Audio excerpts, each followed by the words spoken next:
Hey there. Well, thanks for watching this. It's January 2022, and that's a really good time to take a look at 2021. I've been painting a year. It's hard to believe. Where did this year go? Well, where did 2020 go, right? I'm going to take a look at everything I've done to figure out what I need to be doing differently. Thinking back over the year, I guess one of the things I'm most pleased with is the fact that I did end up doing about 50 images. Well, most of them were small, but at least I did it. And this is a big thing for me. Stop talking about it, just do it. Some routine is definitely helpful for me. It's Tuesday, time to go paint with Lee. The first thing that I became aware of is that I needed to learn to see shapes and colors, and very quickly, once you're in that headspace, you realize, you start looking at everything and start thinking, okay, how would I paint that? What technique would I use? What approach would I use? And I guess that's the biggest difference, learning to paint now versus, 40 years ago, is that we have the internet and we have YouTube, and it's just the opportunity that we have to learn from other people. It's just unparalleled. Not only is there online instruction that's available, there are just so many painters out there that are sharing their work and their work process, and the Facebook groups that artists are using all kinds of media. We just didn't have that before. It used to be that your art ideas were limited to either something you saw in a book or in a magazine, maybe a newspaper, local galleries if you had them. If you were in a major city, yeah, obviously, far more opportunity there, or if you were able to travel and see it. But now, anytime, anywhere, we can see what other painters, what other artists are doing. And it just so accelerates how much you can learn just by watching how other people are approaching the creative challenges. So that was good. The second thing I think that I did that worked out pretty well is I deliberately tried different approaches. I tried different media. I started out with exploring color and composition using ink and flow techniques through abstracts. And it was fun. Didn't spend a whole lot of time on that because I really did want to paint in the more conventional sense. Moved to acrylics, thinking that I didn't want to deal with the odor of oils and whatnot in a home studio scenario.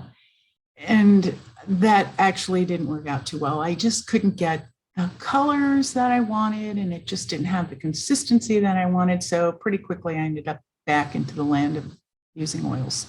But that's all right, learned a lot about all of that. Along the way, I knew I would probably never be super realistic. Explored impressionistic approaches, tried a little tonalism, tried an abstract or two here or there. And I think, you learn different things from all of those styles, right? So oils it was. And then there was a lot to learn about the media itself. What colors and literally the chemistry under them, and brands. And you realize that you're back into the world of color theory, because it not only takes practice to get your blends right, but then there's the whole interplay of one color of paint next to another in terms of complementary colors and that kind of thing.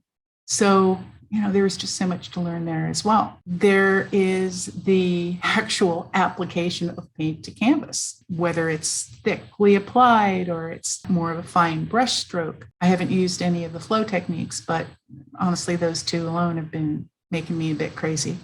Realizing that the type of brush makes a difference. Hog bristle definitely holds more paint. So if that's the effect I'm looking for, then that's the brush I need to use.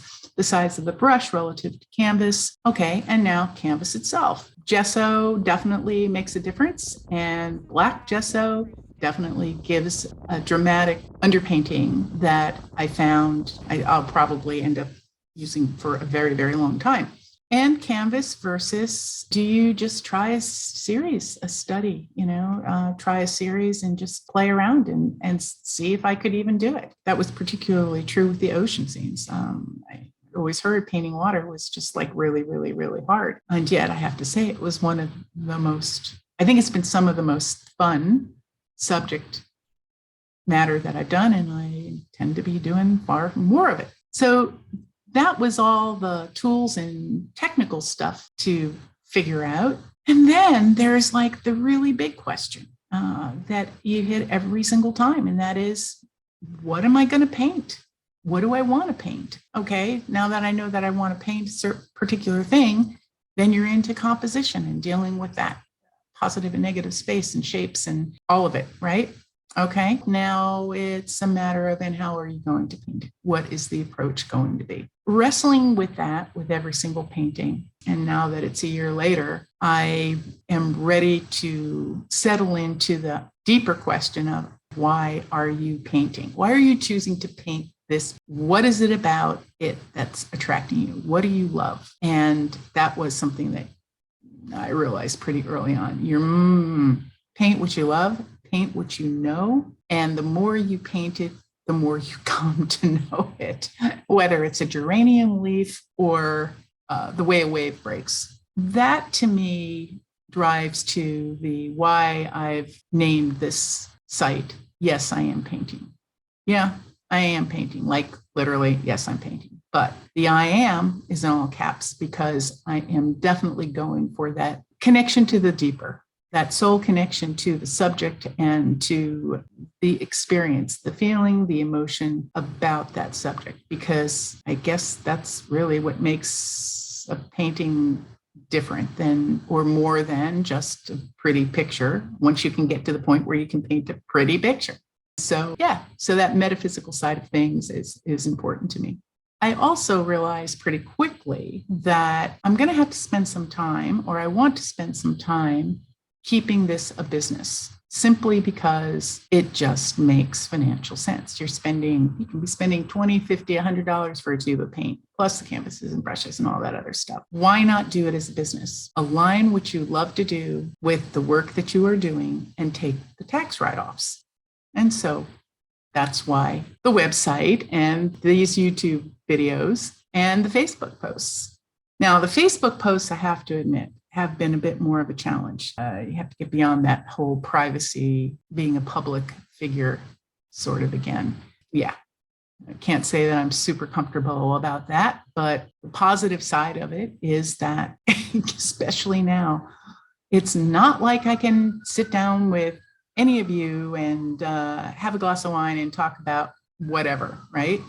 So this is becoming a way for me to connect with old friends and maybe even make some new friends. So I guess the whole Facebook privacy thing is just one of the prices we pay.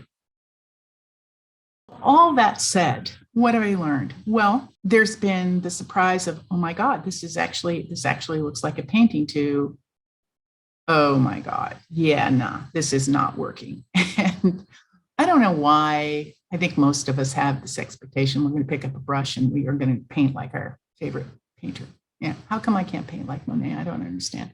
Probably that 10,000 hours before you get really good at something is going to apply. I'm not sure I got 10,000 hours of painting in me, but I certainly can enjoy whatever number of hours it is getting there. And I guess that's really the point. Being able to enjoy the process, and when you are in the zone, it's definitely a form of meditation. You do come to grips with, yeah, a lot of what you're trying doesn't really work, or at least it doesn't work how you expected it to. And I think I've had that bit of an experience with individual paintings too. It's like the painting has a mind of its own. It emerges as much as I create it. So final conclusions, I need to keep painting. I need to keep my awareness between being analytical and being spontaneous. I think it's a circle. It's very iterative. You just keep going around and around with it. I know I tend to overanalyze things and I think about things too much. And sometimes I just have to like let go and let it happen. And so I'm trying to do more of that.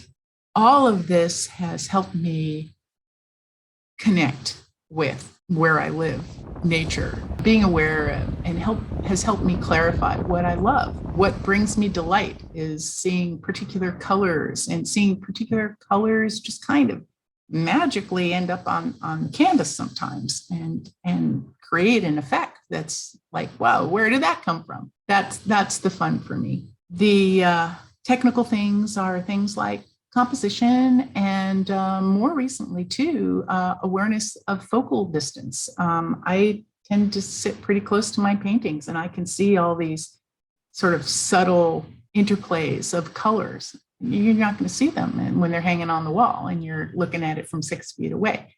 So that's another level of awareness that I think I'll be working on this coming year. I still have the same issues of loading my brush, put more paint on it, stop being so cheap and chintzy with the paint kind of thing. Don't be afraid to just make those marks, put those bold marks on there. Just do it. If I just keep doing that, then I expect I will get better and I will be happier with the end results.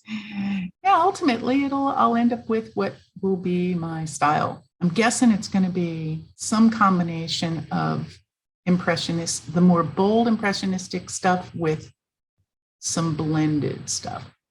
I don't know, it just seems to be who I am. But I don't know, we'll just have to see how I grow as an artist. And in the meantime, thank you so much for watching. Please leave me some comments. I can, as I look through this work and as you look through my work, maybe you see some patterns that I can't see. Please point them out. It's how I get better. Again, just thanks for watching.